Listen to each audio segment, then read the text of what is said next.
Hello विद्यार्थी मित्रों, तो आप सभी का स्वागत करते हैं हमारे इस YouTube चैनल यूनिक एकेडमी के अंदर। तो विद्यार्थी मित्रों, आज हम कक्षा 10 विषय विज्ञान नवनीत असाइनमेंट 2025 फर्स्ट एग्जाम का विभाग नंबर सी का चैप्टर नंबर 6 के प्रश्नों के उत्तर धमाकेदार हिंदी में समझाने जा रहे हैं। ध्यान से वीडियो पूरा देखने का भाई। अगर वीडियो को देखोगे नहीं ना पूरा तो मजा नहीं आएगा। लेकिन सही बोल रहे हैं ना, 20-25 मिनट का वीडियो होगा और अच्छे से पूरा देख लोगे ना यार, आज तैयारी हो जाएगी भाई। सही बता रहा हूँ, याद हो जाएगा आपको। स्टार्ट करें कि नहीं करें? चलो स्टार्ट करते हैं। Question number 1।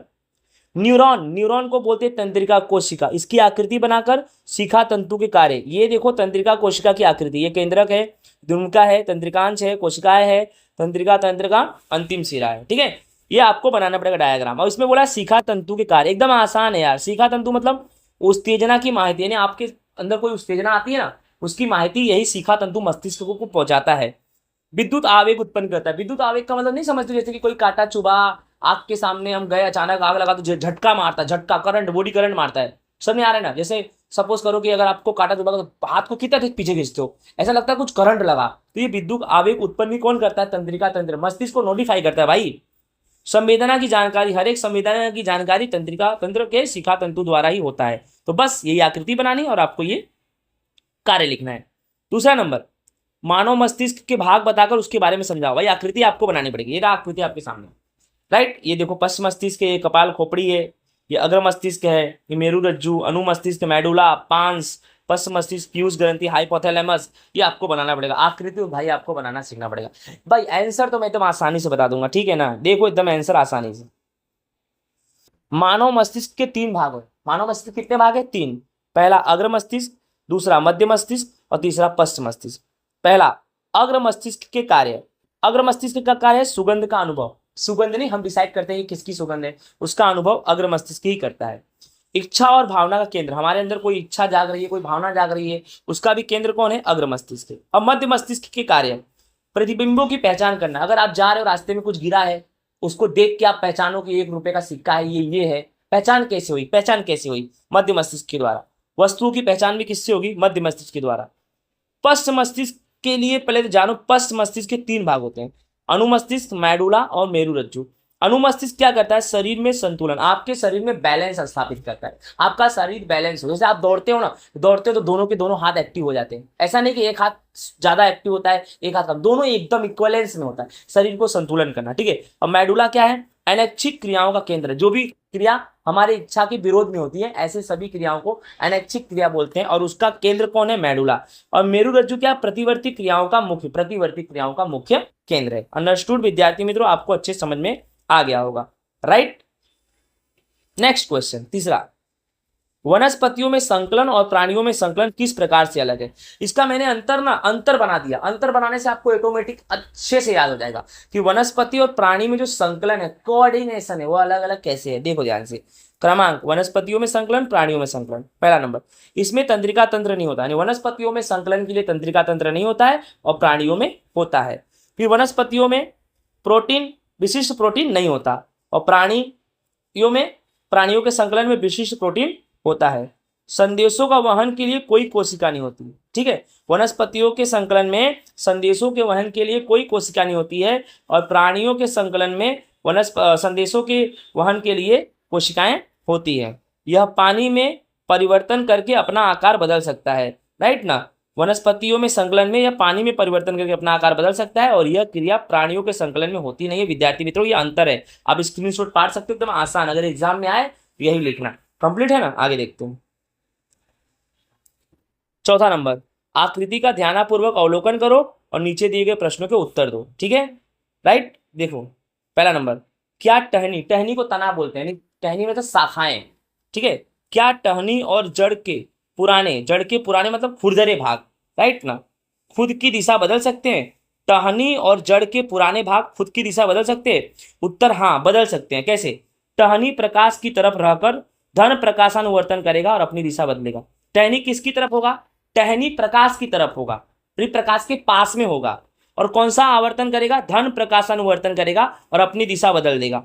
और जड़ प्रकाश से दूर रहकर कौन सा परावर्तन? ऋण प्रकाशानुवर्तन करेगा और अपनी दिशा बदल देगा। समझ में आ रहा है ना? दूसरा, क्या टहनी और जड़ की नई वृद्धि की दिशा में कोई अंतर है? क्या टहनी और जड़ की नई वृद्धि की दिशा में अंतर है? उत्तर में आएगा नहीं। कारण कि वृद्धि की दिशा पर्यावरण की उत्तेजना के अनुसार होती है। कोई भी वृद्धि की दिशा है वह पर्यावरण के उत्तेजना के आधार पर होती है। यहाँ पर ये उत्तर गलत है। क्या टहनी और जड़ की नई वृद्धि दिशा में अंतर? तो यहाँ दिशा में कोई अंतर नहीं होगा, क्योंकि जो वृद्धि की दिशा होती है वो पर्यावरण की उत्तेजना के अनुसार होती है। नेक्स्ट, इस प्रवृत्ति से आपका निर्णय क्या हो सकता है? तो उत्तर, जो टहनी है वह धन प्रकाशानुवर्तन दर्शा रही क्योंकि प्रकाश के पास है, ठीक है।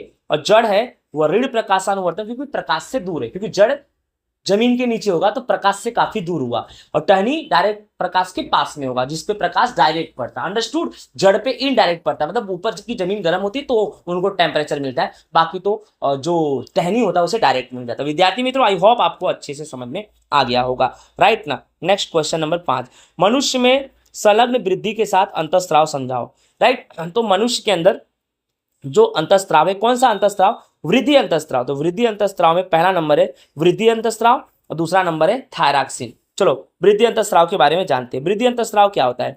इसका निर्माण पिट्यूटरी ग्रंथि में से होता है। तो वृद्धि अंतःस्राव कहाँ से निकलते हैं? तो पिट्यूटरी ग्रंथि में से निकलते हैं, और यह शरीर के वृद्धि और विकास को नियंत्रित करते हैं। वृद्धि अंतःस्राव शरीर के वृद्धि और विकास को नियंत्रित करते हैं। और थायरॉक्सिन क्या है? इसका निर्माण थायराइड ग्रंथि में से होता है। तो थायरॉक्सिन जो है उसका निर्माण कहाँ से होगा? थायराइड ग्रंथि में से होगा। इसके संश्लेषण के लिए आयोडीन आवश्यक है, यानी थायरॉक्सिन के संश्लेषण के लिए आयोडीन बहुत ही जरूरी है। शरीर के संतुलित वृद्धि के लिए भी थायरॉक्सिन बहुत ही इंपॉर्टेंट है, राइट। यानी हमारा थायरॉक्सिन हमारे बॉडी में है तो अच्छा खासा हमारे वृद्धि का विकास होगा। नेक्स्ट, जब एड्रेनालिन रुधिर में स्रावित होगा तब हमारे शरीर में कौन कौन सा प्रतिचार देखने को मिलेगा? एड्रेनालिन रुधिर में से स्रावित होने लगेगा, राइट ना। देखते हैं, एड्रेनालिन एक अंतःस्राव है और रुधिर में से स्रावित होगा तो प्रभाव तो होगा ना। देखो, यह हमारे शरीर की आकस्मिक स्थिति तैयार करता है, हमारे शरीर में अचानक कोई स्थिति तैयार करने का काम यही करता है एड्रेनालिन। हृदय के धड़कना तेज हो जाता है। एड्रेनालिन जब रुधिर में से स्रावित होगा ना तो आकस्मिक स्थिति आ जाएगी, मतलब जैसे घटना कोई घटने वाली, वैसा कुछ। जैसे एक्सीडेंट, हमारा हम गाड़ी चला रहे हैं, अचानक हमारा एक्सीडेंट हो जाए, ठीक है, हृदय का धड़कना तेज हो जाएगा, ठीक है, श्वासोच्छ्वास की क्रिया बढ़ जाएगी, रुधिर का दबाव, ब्लड प्रेशर क्या हो जाएगा? बढ़ जाएगा। कंकाल के स्नायु जो है ना वो ज्यादा एक्टिव, अधिक सक्रिय बन जाएंगे, लकवा वकवा मारने के भी चांसेस हो जाएंगे, इत्यादि प्रतिचार देखने को मिलता है जब एड्रेनालिन रुधिर में से स्रावित होगा ना। तो ये सब प्रभाव आपको देखने को मिलेंगे विद्यार्थी मित्रों। क्वेश्चन नंबर 6 हमारा होता है पूरा। नेक्स्ट, क्वेश्चन नंबर 7 क्या है? कोष्टक का खाली स्थान भरो, राइट। सिंपल सी बात है, जो ब्लू पेन से लिखा हो ना वही खाली स्थान भरना है, ठीक है। देखो, पहला नंबर अंतःस्राव, अंतःस्रावी ग्रंथि और कार्य। अंतःस्राव कौन सा है? वृद्धि अंतःस्राव, ठीक है। अब वृद्धि अंतःस्राव कौन सी ग्रंथि से निकलेगा? तो पिट्यूटरी ग्रंथि से, ये आंसर है।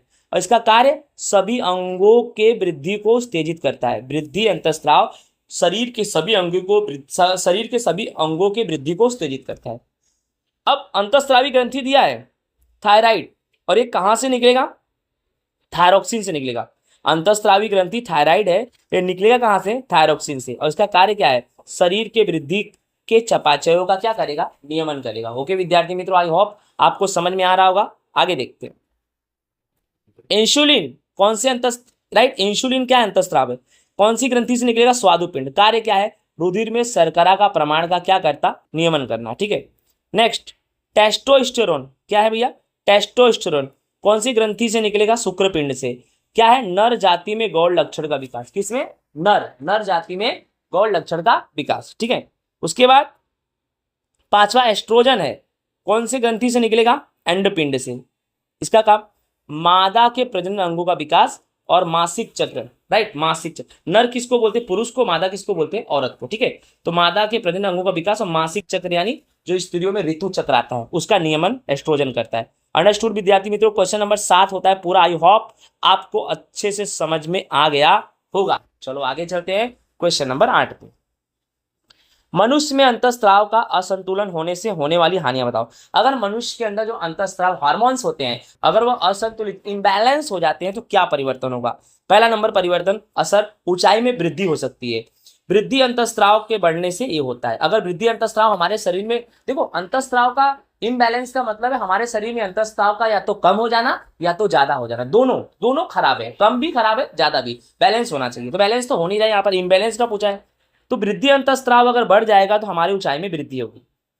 दूसरा, बौनापन भी आ जाएगा। कैसे? बाल्यावस्था में अगर वृद्धि अंतःस्राव बढ़ेगा तो शरीर में क्या आ जाएगा? बौनापन आ जाएगा विद्यार्थी मित्रों, बौनापन। ओके, ठीक है। तो वृद्धि अंतःस्राव अगर बढ़ता है ना तो बौनापन का भी शिकार हो सकता है व्यक्ति। ठीक है। फिर गाइटर का मतलब होता है घेंगा, गला सूज जाता है। भोजन में अगर आयोडीन की कमी हो गई, अगर भोजन के अंदर आयोडीन की कमी हुई अर्थात थायरॉक्सिन अंतःस्राव प्रभावित हुआ, भोजन में आयोडीन नहीं मिलेगा तो आपका थायरॉक्सिन अंतःस्राव प्रभावित हो जाएगा, जिसके कारण गर्दन क्या हो जाएगा? सूज जाए। ठीक है। नेक्स्ट, मधुप्रमेह को क्या बोलेंगे? डायबिटीज। इंसुलिन अंतःस्राव के प्रभावित होने से, अगर हमारे बॉडी में इंसुलिन अंतःस्राव प्रभावित हो गया या इंसुलिन अंतःस्राव के घटने से या बढ़ने से, यह घटना दोनों कारण से, इंसुलिन बढ़े या इंसुलिन घटे, इससे हमें मधुप्रमेह डायबिटीज हो सकता है। भारत में ज्यादातर लोग डायबिटीज से पीड़ित है। अंडरस्टूड विद्यार्थी मित्रों? क्वेश्चन नंबर 8 हमारा होता है पूरा। अब हम पढ़ेंगे क्वेश्चन नंबर 9। ठीक है। 9वां नंबर क्या है?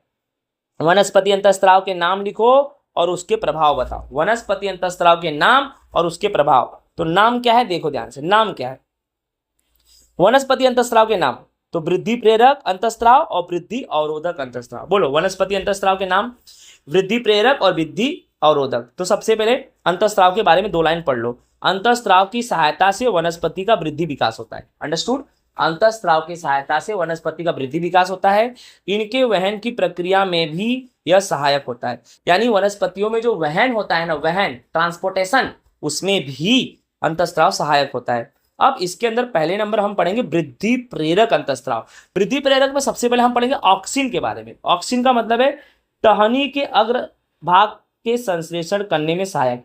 टहनी का जो सबसे जो तना होता है ना, टहनी में तो शाखाओं का जो सबसे किनारा भाग होता है, ठीक है, वो जो प्रकाश संश्लेषण करती है, जो शाखाओं का सबसे किनारा भाग होता है ना, वही प्रकाश संश्लेषण करती है और उसी के लिए सहायक होता है ऑक्सिन। कोश की लंबाई में वृद्धि करता है। ऑक्सिन कोशिका की लंबाई में वृद्धि करता है। जिब्रेलिन प्रकांड की वृद्धि में सहायक। प्रकांड की वृद्धि में, प्रकांड यानी तना, इसकी वृद्धि में क्या होता है भाई? ये सहायक होता है। ठीक है। साइटोकाइनिन कोशिका विभाजन, यानी कोशिकाओं का जो विभाजन होता है ना, राइट, उसमें सहायक होता है। ठीक है। ये तो था हमारा बेटा वृद्धि प्रेरक, ऑक्सिन, जिब्रेलिन, साइटोकाइनिन। अब हम पढ़ेंगे वृद्धि अवरोधक। क्या पढ़ेंगे? वृद्धि अवरोधक। वृद्धि अवरोधक में पहला नंबर है एब्सिसिक एसिड। क्या नाम है? Abscisic acid. वनस्पति की वृद्धि को रोकता है। एब्सिसिक एसिड क्या करता है? वनस्पति की वृद्धि को रोकता है। ठीक है, ये वृद्धि अवरोधक है। राइट, समझ में आ गया कि नहीं आ गया? कंप्लीट हो गया भाई, कंप्लीट। क्वेश्चन नंबर 10, मनुष्य के तंत्रिका तंत्र का आयोजन और उसके सामान्य कार्य। ये देखो मनुष्य का तंत्रिका तंत्र है, इसमें एक सीएनएस आता है और एक पीएनएस आता है। सीएनएस में मगज, करोड़रज्जु, और पीएनएस में मस्तिष्क तंत्र और करोड़रज्जु का तंत्र आता है। ठीक है, इसके बारे में यहाँ हम पढ़ते हैं। सामान्य कार्य, इसका हम सामान्य कार्य पढ़ेंगे। ये डायग्राम आपको बनाना पड़ेगा। राइट, ये डायग्राम आपको बनाना पड़ेगा। अब ध्यान से देखो, सामान्य कार्य। सीएनएस बाह्य पर्यावरण और शरीर के सभी भागों के संदेशों का वहन करता है और नियमन करता है। यानी जैसे हम इंसान हैं, ठीक है, आप भी इंसान हो, तो बाह्य पर्यावरण में जो सब कुछ आ रहा है वो, और हमारे शरीर के सभी भागों के संदेशों का वहन सीएनएस करता है, सेंट्रल नर्वस सिस्टम। ठीक है, और उसका नियमन भी करता है। राइट, अब करोड़रज्जु जानो। करोड़रज्जु क्या है? परावर्ती क्रियाओं का नियमन करता है। करोड़रज्जु क्या करता है? परावर्ती क्रियाओं का नियमन करता है। मस्तिष्क क्या करता है? शरीर के संवेदनाओं का मुख्य केंद्र है। जितनी भी हमारे शरीर में संवेदनाएं होती हैं उन सबका मुख्य केंद्र मस्तिष्क है। चौथा नंबर, मस्तिष्क तंत्रिका तंत्र।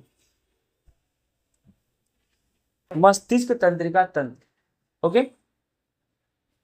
मस्तिष्क तंत्रिका तंत्र में क्या है? शरीर के सभी संवेदनाओं को मस्तिष्क के पास पहुंचाने का कार्य। मस्तिष्क तंत्रिका तंत्र शरीर के सभी संवेदनाओं को मस्तिष्क के पास पहुंचाने का कार्य यही करता है। अंडरस्टूड विद्यार्थी मित्रों? आई होप आपको अच्छे से समझ में आ रहा होगा। राइट, अब हम 11वां नंबर पढ़ते हैं। नारायण भाई को रास्ते में चलते समय कांटा उनके पैर में चुभता है। नारायण भाई रास्ते में चल रहे हैं, कांटा उनके पैर में चुभ गया। इस प्रकार शरीर में होने वाली परावर्ती क्रिया के सोपान क्रमानुसार लिखो। इस क्रिया में मस्तिष्क की भूमिका है कि नहीं, बताना तो पड़ेगा ना। चलो सबसे पहले सोपान पढ़ेंगे। कांटा चुभने से संवेदी तंत्रिका तंत्र के द्वारा पांव का ऊपर उठना। पहले तो यही होगा, जैसे ही कांटा चुभेगा संवेदी तंत्रिका तंत्र के द्वारा पांव ऊपर आएगा। दूसरा, अब संवेदी तंत्रिका तंत्र के द्वारा यह घटना कहां जाएगी? करोड़रज्जु के पास जाएगी। कहां जाएगी? करोड़रज्जु। फिर करोड़रज्जु के अंदर घटना के संदेशों का वहन होगा। अब करोड़रज्जु के अंदर इस घटना के संदेशों का क्या होगा, वहन होगा। और लास्ट में अचानक पांव क्या होगा, ऊपर उठेगा, यही सोपान है, राइट ना। उसके बाद इसमें होने वाली क्रिया परावर्ती क्रिया है, यानी जो इसमें क्रिया हो रही ना, कांटे का चुभना और पांव पीछे हटना, परावर्ती क्रिया है, जो करोड़रज्जु के नियमन में आता है। ये पूरी क्रिया, ये पूरा कंट्रोलेशन जो होता है, आपके पांव में कांटा चुभा, आपका पांव का खींचना, ये परावर्ती क्रिया है। और परावर्ती जो क्रिया है ये टोटल किसके अंडर में आता है, करोड़रज्जु के अंडर में आता है, अर्थात इसमें मस्तिष्क की कोई भूमिका यहाँ पर नहीं है। अंडरस्टूड विद्यार्थी मित्रों, आई होप आपको अच्छे से समझ में आ रहा होगा। क्वेश्चन नंबर 12, आकृति का ध्यान पूर्वक अवलोकन करो और नीचे के प्रश्नों का उत्तर। ये देखो बी है और ये दोनों ए है, ये दोनों ए है और ये जो भाग है ये बी है। ओके, क्वेश्चन 1, ए और बी के नाम और उसका स्थान बताओ। ठीक है, तो जो ए है ना बेटा, ए, ये जो ए दिख रहा है ना, ये एड्रेनालिन ग्रंथि है, राइट ना। और इसका स्थान कहाँ होता है, मूत्रपिंड के अग्रभाग का सिरा, यानी जो हमारे मूत्रपिंड का अग्रभाग का जो स्टार्टिंग सिरा होता है ना, वही हमारा क्या होता है, एड्रेनालिन ग्रंथि। ये जो है ना, ये एड्रेनालिन ग्रंथि है।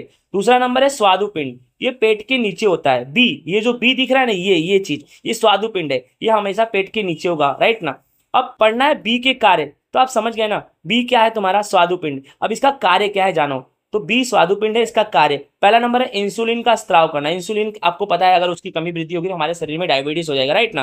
और दूसरा काम क्या है, रुधिर में शर्करा का प्रमाण का नियमन करना, कंट्रोलेशन करना, राइट। तीसरा नंबर क्वेश्चन है, कौन सी स्थिति में ए उत्तेजित होगा और उसमें से स्रावित पदार्थ का नाम भी लिखो, राइट। ए कौन है भैया, ए तुम्हारा एड्रेनालिन ग्रंथि है। अब एड्रेनालिन ग्रंथि अब हमारे बॉडी में कब ज्यादा उत्तेजित होगा, जब भय या तनाव, जब आपको कभी डर लगेगा या आपका कभी माइंड डिप्रेशन में होगा, कोई दुनिया भर का टेंशन होता है, अगर आपको टेंशन है तो ऐसे समय पे आपका अंतःस्राव ज्यादा उत्तेजित होता है, उसका नाम है एड्रेनालिन, राइट। और वो एड्रिनल ग्रंथि में से निकलता है, और एड्रिनल ग्रंथि में से जो पदार्थ निकलता है उसी पदार्थ को हम बोलते हैं एड्रेनालिन। तो विद्यार्थी मित्रों, इस तरह से हमारा साइंस का फर्स्ट एग्जाम नवनीत असाइनमेंट का विभाग नंबर सी का चैप्टर नंबर 6 होता है पूरा। आई होप आपको अच्छे से समझ में आया होगा। जय हिंद, राधे राधे।